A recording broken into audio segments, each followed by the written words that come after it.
Luke chapter 12, verses 35 to 53, please. Be dressed ready for service, and keep your lamps burning, like servants waiting for their master to return from the wedding time, so that when he comes and knocks, they can immediately open the door for him. It will be good for those servants whose master finds them watching when he comes. Truly I tell you, he will dress himself to serve, will have them recline at the table, and will come and wait on them.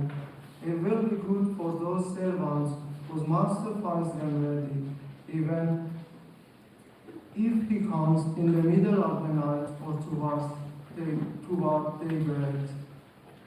But understand this, if the owner of the house had known at what hour the thief was coming, he would not have let his house be broken into.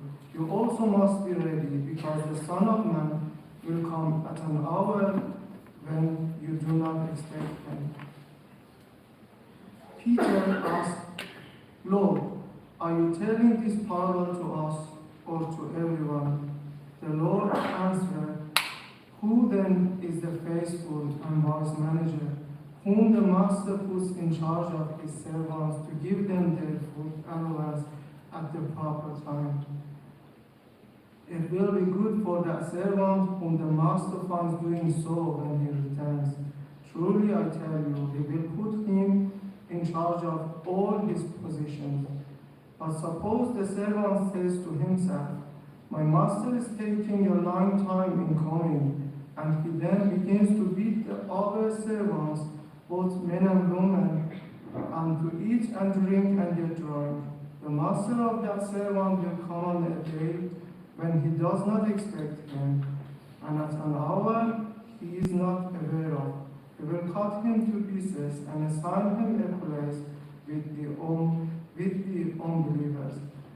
The servant who knows the master's will and does not get ready or does not do what the master wants will be beaten with many blows. But the one who does not know and does things deserving punishment will be beaten with few blows. From everyone who has been given much, much will be demanded, and from the one who has been entrusted with much, much more will be asked. I have come to bring fire on the earth, and how I wish it were already kindled. But I have the baptism to undergo, and what constraint I am under until it is completed. Do you think I came to bring peace on earth? No, I tell you, but division. From now on, there will be 5 in one family divided against each other, 3 against 2, and 2 against 3. They will be divided, father against son, and son against father, mother against daughter, and daughter against mother, mother-in-law against daughter-in-law, and daughter-in-law against mother-in-law. A postcard, you can't read what's on it, that's fine, because I'm going to tell you what it doesn't say rather than what it does say. This postcard does not say this. Dear Mr. McCracken, the Burglars Guild have decided that we will be attempting to break into houses in your area on the 17th of December. Just wanted to let you know so you can be prepared. Lots of love, A. Robert Esquire, Secretary to the Guild of Burglars. That's the thing about burglars, is that they don't send advance warning, so I have to shut all the windows and lock all the doors every time I go out, because the thief could come at any time. And that's really what's going on in this passage. Jesus is dealing with the fact that we don't know when he will return to remake creation, and so we need to be ready for that all the time. Now at this point in Luke's record of Jesus' life, Jesus is talking to his disciples, as we've seen over the last few weeks as you've been here, so people who've already decided to follow him, Jesus is talking to them. But it's a strange situation to be having like a private chat with someone, because he's actually, as we see in the first verse, being sort of mobbed by a crowd while he's trying to talk to his disciples. They're all trying to get in to see what he's saying. They want to hear him. So what we have here in this section is teaching that is aimed at those who have already decided to follow Jesus. But those who haven't decided that already are being allowed to listen in. And so what we get is teaching of a basic truth about God, or the message about God, or the gospel. And then Jesus turns and applies that to people already following him. So for example, last week, if you were here, Jesus gives us a basic truth that's true for everybody. He says life doesn't consist in having loads of stuff. That's just a truth that is true for everyone in the world. So, feel free to pick it up if you need to. Life doesn't consist in an abundance of what you have. But for Christians, that means, if you're following Jesus, stop worrying about whether you have enough stuff. And he does the same thing here, Jesus. He takes a basic truth about Christianity that everybody needs to know and applies it to his followers. And Jesus really believed that trusting him and believing this truth would be life transforming. So here's the truth. If you're a Christian, you probably already know it. Be ready for Jesus' return, that's verse 35 and 36, because you don't know when it will be. That's verses 37 to 40. Look at verse 35. If you've closed your Bible or switched your phone off, open it up again, because we're going to be looking at a few things in there. Jesus says in verse 35, be dressed, ready for service, and keep your lamps burning. Literally, gird your loins. That means always be ready. And he says you should be ready for the master to return at any point, even if he takes much longer than you expected. So as I understand it, the second and third watch of the night, mentioned in verse 38, was really unsociably late for someone to be coming home. And any servant would have been considered within his rights to assume the master wasn't coming. If he'd not come by then, he would have expected to put out the lamps, get into his jammies, get his hot water bottle out, go to bed. But Jesus says, listen, stay ready, no matter how late or unlikely it seems that he is coming. Every now and then, some clever scholar comes up with this theory. It's been repeated a few times. The early church, by which we mean the people who lived just a few years after Jesus' death and resurrection, they really expected Jesus to come back in their lifetimes. And he hasn't, and hence the whole of Christianity is a load of old rubbish. That's basically the theory. A lot more pretentious language. But you see, even when Jesus was alive, he makes it clear that even if that was true, even if the first Christians were really expecting it to be soon, he expects his servants to be constantly ready for his return, even if it is very late indeed, the second or third watch of the night, later than we could possibly expect. Now we get a very strange twist to this story in verse 37.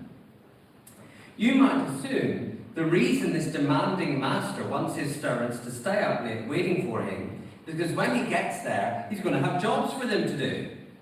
He's like, I've had a long journey. Please run me a big bubble bath. And make sure you get all the sort of episodes of EastEnders I've missed ready on iPlayer. Because that's why you've got to stay up late. But do you see, that's not the reason he wants them to be ready in verse 37. He says he wants them to be ready so he can serve them. It's very odd. He wants the servants to wait up all night so that when the master gets there, he can say to them, okay, now you recline at the table and I'll serve you. The reason Jesus wants us to be prepared for him to return is not because, it's like, look busy, Jesus is coming. When he gets here, he'll be ordering us all around because he's got things for us to do. Quite the opposite. When Jesus returns, he wants to reward faithful servants with meeting their deepest needs. Astonishing picture, really. The true master wants you to be prepared so that when he gets here, he can serve you, give you everything you need. Changes the picture to make the point all the more strongly. He says in verse 39, understand this, which I take it means we need to understand this. If you know what time your house is going to be burgled, you get ready. You don't know when Jesus is coming back, so you need to make sure you're ready all the time. In the same way, you lock the door, lock the window, set the alarm all the time because you don't know when the thief is coming, so you need to always be ready. Jesus says, be ready for my return because you do not know when it will be. Well, I wonder if you're here this morning and you would consider yourself part of the crowd. Not a follower of Jesus, but for some reason today you're like the people in the story, listening in to see what you learn. Well, I do have to warn you that after the crowd have been listening to this for some time, Jesus turns to address them, and he isn't very polite. This is what he says in verse 54. It says, he said to the crowd, you've heard all of this, when you see a cloud rising in the west, immediately you say it's going to rain, and it does. And when the south wind blows, you say it's going to be hot, and it is. Hypocrites. You know how to interpret the appearance of the earth and the sky. How is it that you don't know how to interpret this present time? Now, do you see what Jesus is saying in these verses? He's saying they're hypocrites for not applying the same common sense they apply to the weather, to other areas of life, to the things Jesus has been saying. He says, look, you've learned common sense. It's cloudy, it's going to rain. You've learned to look at things going on in the world around you and work out what's going to happen. Why can't you do that with the things that Jesus says? For example, just by looking at the words we've looked at today, these words Jesus says, which basically are like, I'm going to come and judge the world, and certain people are going to get cut into pieces and thrown into the fire. I mean, it's pretty intense stuff, isn't it? Just by reading that, it should be obvious to you that the most common things people believe about Christianity out there are not true. I have a very, very clever friend, very intelligent. He teaches at a very good university, a very difficult subject. And yet, he is still convinced that Jesus taught some good things, similar to what other great teachers taught, in order to make the world a nicer place, and we should all try and do some of those things that Jesus taught. Well, I don't know what he makes of Jesus saying, I've come to bring fire on the earth. Do you think I came to bring peace on earth? I tell you, no, but division. Do you see, no common sense can apply what Jesus actually says and come up with that solution that loads of people come up with.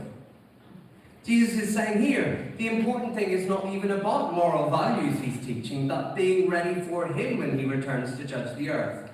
That's hardly standard moral teaching. Imagine if I did that this morning. Came in and said, hey guys, big news. The only thing that matters from now on is how you respond to me. That's all that matters.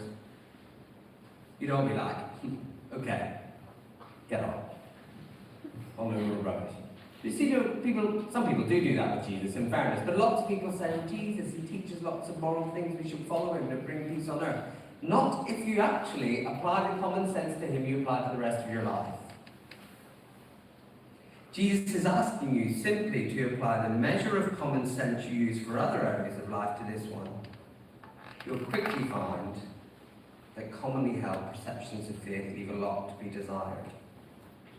But if you are a Christian here this morning, you may well be feeling a little smug. Yes, I've really signed up to this doctrine already. I believe there is going to be a second coming of Christ when he judges the world. Jesus, we know this already. Why are you going on about that again? Well, it looks to me like Peter was thinking the same thing. I love verse 41. Peter's like, Lord, are you telling this parable to us or to everyone? Do you see what he's saying? He's like, Jesus, we have been hanging out with you for like 2 or 3 years now. We've heard this before, that you are the Messiah, you're going to judge the world, put everything right. So, what has this got to do with us? Jesus, we know. And maybe that's you. Nothing I've said so far is news to you or different to you. You might be thinking, why am I sitting through church listening to this again? I think that's the tone of Peter's question. Lord, are we all supposed to be listening to this, or should it just be for the people out there who don't know it yet? And in reply, Jesus tells another parable, still involving houses and servants, and I think his point in the parable is this: do I, Jesus, know that you know? Here's this story. There are 2 servants. Both are left while the master is away with some responsibility to other servants. One does well, he fulfills his responsibilities, and all is fine. He gets rewarded when his master returns. The other does not do so well. He ends up abusing his fellow servants and just living to please himself. Look at verse 45. The servant says to himself, my master is taking a long time in coming. And he then begins to beat the other servants, both men and women, and to eat and drink and get drunk. 2 servants, there appears to be a difference between them. One does the job properly, one does the job badly. But do you see what the real difference between them is in verse 45? My master is taking a long time in coming. See what he's saying? I used to believe I'd be held accountable by my master for the way I'm behaving, but it doesn't look like he's going to show up. So it doesn't really matter how I behave, because he's never going to get here.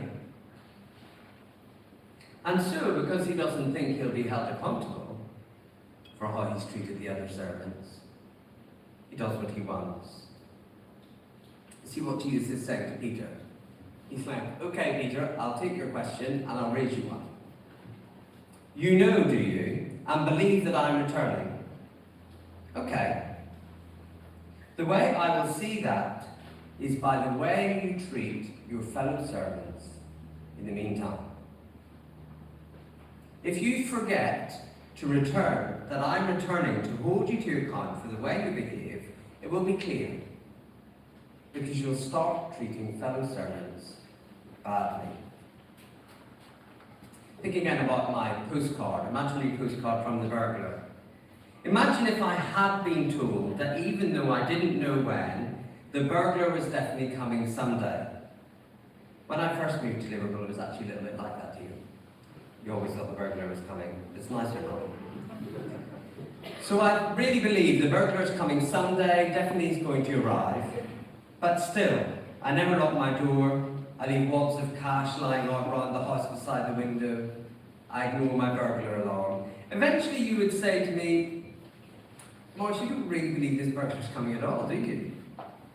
Well, you wouldn't be behaving that way. Well, Jesus says it's the same. The servant who abuses the other servants doesn't really believe that Jesus is coming back. I suppose that the biggest surprise for you, nasty surprise for us here, may be about Christian leaders. I think that's who the chief servants represent, who will turn out in reality at the end in verse 46 to be assigned a place with the unbelievers. In fact, they are unbelievers, aren't they? Because they don't really believe that Jesus is coming back. But it's very violent. They're cut up and thrown out. Yes, because of what they did. But the reason for what they did was that they didn't believe the Master was coming back. And yet in the meantime, there are still people who have positions of responsibility over other Christians. It's a very scary thought. Even in the most sort of sound, theologically correct churches and Christian organisations, it's not unusual to find these type of abusive relationships created by leaders who are cruel or unloving or distant. And if that's what they're like, Jesus says, it's because you don't really believe in me the way you say you do. If you've been following any of the news this week, you will have heard about some of the most terrible abuse perpetrated under the cover of a theology that our church largely would have agreed with. A leader who, like the servant though, is doing everything for themselves, not because they think they are accountable to Jesus, will hurt the other servants. It's right to have statements of faith which we sign up to and say we agree with that.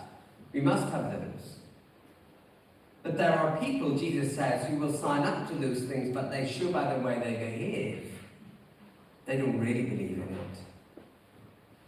Jesus says the treatment of those in their care says that they don't really believe the Master is returning. And in the end, they will give account to him. And he doesn't get taken for a fool by anybody. If you didn't believe, you'd be assigned a place with the unbelievers. If you lead anything in our church or maybe another Christian organisation or something like that, I hope you take that very seriously. The people in your care, they're Jesus' servants, fellow servants with you. They're not your servants. And they mustn't be treated like that. If you're leading something in church or in a Christian organisation, and someone lets you down, I wonder what your response is. Someone's supposed to turn up and they don't. Someone does something they shouldn't do. Is your response immediately to say, why can't they treat me better? Don't they see what I'm putting into this? Jesus says, be very careful of that. This is not about you getting what you want. That is dangerous. Our view is Jesus coming back, and so that must shape our response to the other servants. And so it's a warning to people like me, and any of you that exercise Christian leadership. As soon as we see leadership as a way of us getting something from people, rather than seeing them as people we serve, well, we need to shake ourselves awake. We need to relight the lamps. We need to renew our conviction that the Master will come to call us to account. I hope if you see that type of carelessness or selfishness in any of the leaders of this church, that you would say, it doesn't matter what position you have, if you stop believing, you will be assigned a place with the unbelievers. If you stop believing, you will be assigned a place with the unbelievers.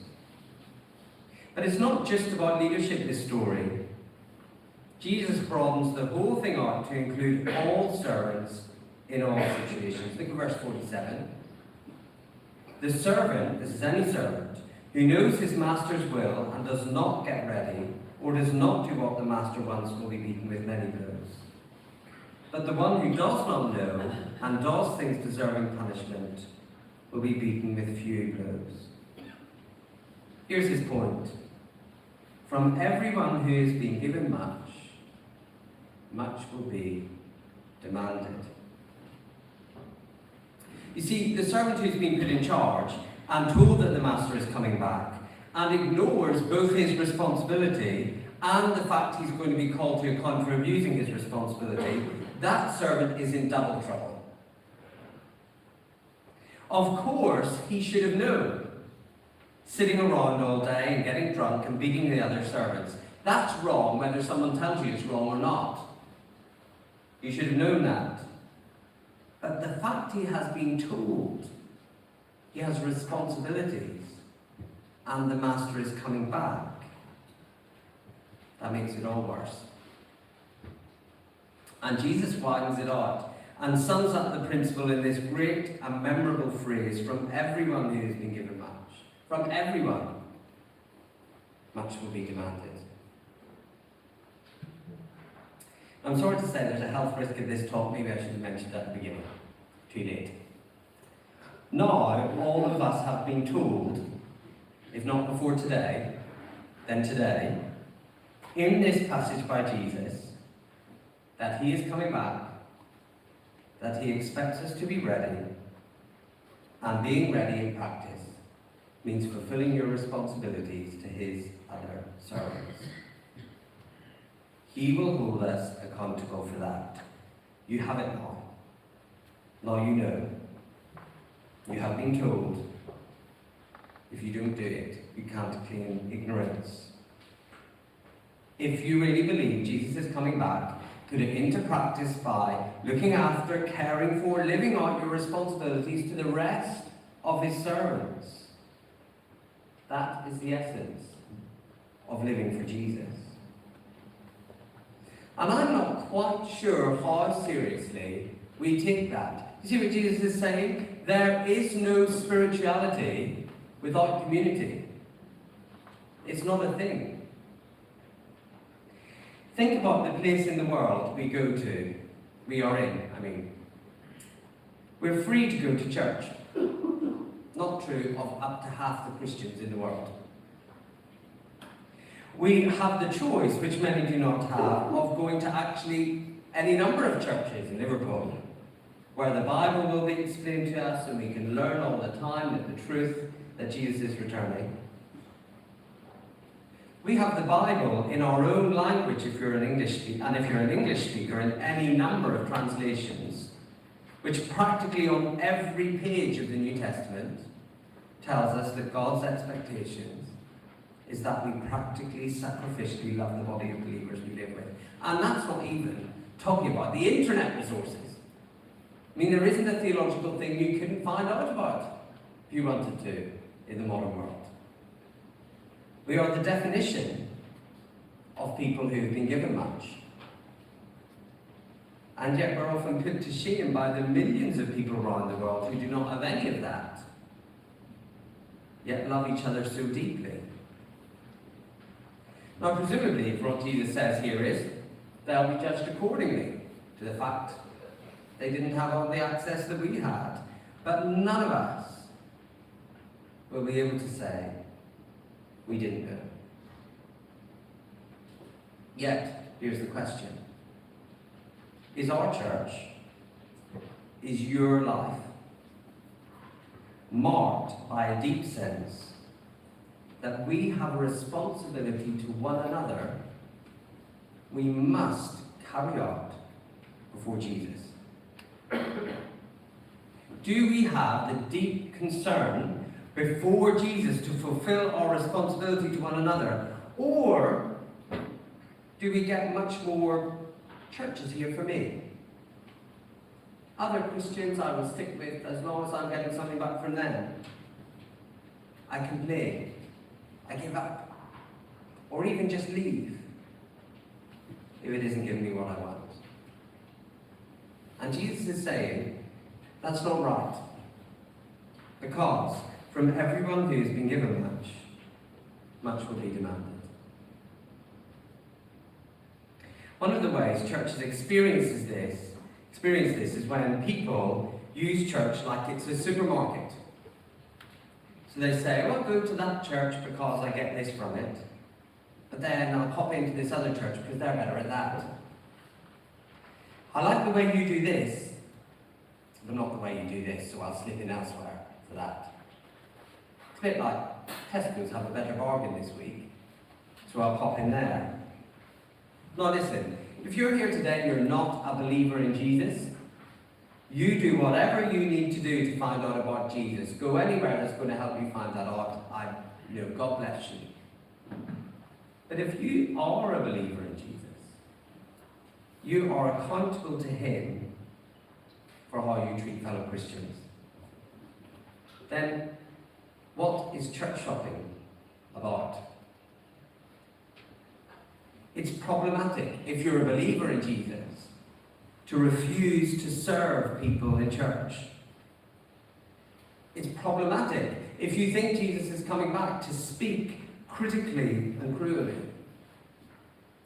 It's problematic if you really think Jesus is returning to remain always on the edge, never fulfilling your responsibilities he's given you, brother Christians. Now, just to be clear, if you're someone who hops churches about a bit, you're not the abuser in this passage. That's the first bit of the parable, and Jesus said, really the harshest language you can. People like that, who use the church to abuse other people, will be chopped up and thrown away. That is a really serious, terrible thing. But you see, he widens it out and says, all believers, I expect to take their responsibility to other Christians seriously. And now you know. Now you've been given much. We have a responsibility not to treat churches, precious gatherings of Jesus' servants, like their resource, set up for our entertainment. Do it here or do it somewhere, but treat Jesus' servants with respect. When Jesus returns, he isn't going to ask you whether you fulfilled your ambitions, whether you lived in the place you wanted to live, whether people respected you. He isn't even going to ask you, I don't think, whether you use your gifts to change the world. The servant who is beaten with many blows doesn't receive punishment for wasting his youth, not living his dreams, not achieving his ambitions, but abusing the people of God to live the life that pleased him. And we, with all the blessings and the teaching and the opportunities we have to serve God, we of all people should not make that mistake. Because from everyone who has been given much, much will be demanded. Do not attempt to kid yourself with the soundness of your doctrine, but have no care for what happens to the Christians around you. Even if you're very committed to church, maybe you think, yes, this is my bag, I'm here every week, I serve all the time. You will know that church can be a place of cruel words, of dismissive attitudes. You may not realise, if you've been in our church a long time, and in our church a long time is not a long time, a few years, you have influence. And if you believe that one day the Master will return and serve us, and Jesus will give us glory for us to enjoy, would we be so critical? Would we complain so much? Would we say things to other Christians that are not true and helpful and encouraging? Would we move being with our brothers and sisters down the list of priorities, below work, below getting our kids to bed? Would we go out and say, I didn't get much out of it today? Now, I realise our church is far from perfect, and if you think something bad is going on, you must find a way to say it. But listen, there are people who tune into our live stream because where they live, they don't know of any other Christians. And if they did find someone met with them, they'd be arrested. We have been entrusted with so much. Much more will be asked. In a moment, we are going to have communion together.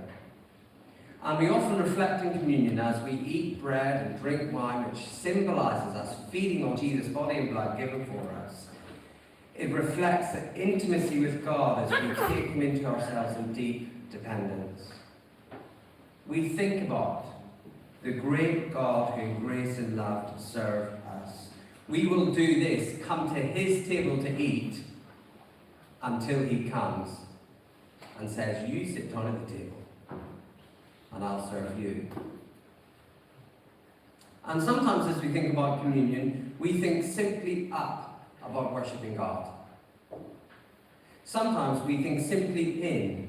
We think about what do I need to confess and seek forgiveness for. I wonder whether today is the day as we take communion to look around, to think about how Jesus' death is the great leveller, that we're all here because of Jesus' precious blood given for this whole church of servants he loves. And maybe today is the day as we enjoy his giving himself to us personally, to also reflect and consider and repent and relight the lamps in how we're treating all his other servants. Because as Jesus says, from everyone who has been given much, much will be demanded.